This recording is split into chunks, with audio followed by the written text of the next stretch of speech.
கேட்டா அதையும் ஒரு குலக்குத்தம் பண்ண மாதிரி கேக்குறீங்க. அத வேற ஞாபகப்படுத்திட்டீங்க.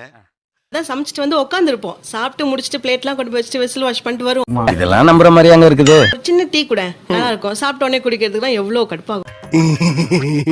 அப்ப அவங்க சொல்றது என்னன்னா, உங்களுக்கு என்ன உட்காந்து சாப்பிடறவங்க ஒரு கஷ்டமும் இல்ல, இங்க வந்து செஞ்சு பார்த்தா தானே தெரியும். செஞ்சு பார்த்தா தான் தெரியும். 1 மணி நேரம் பேசுவாங்க சார். அப்படித்தான் பேசுவேன்.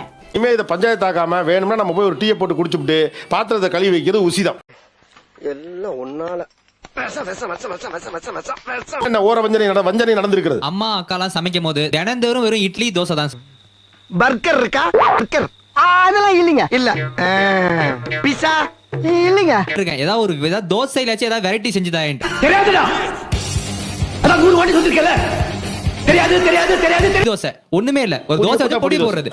ஆனியன் தோசை, ஆனியன் கட் பண்ணி ஆனியன் போடுறது. அவனை சொல்லி நிறுத்துங்களேன்டா.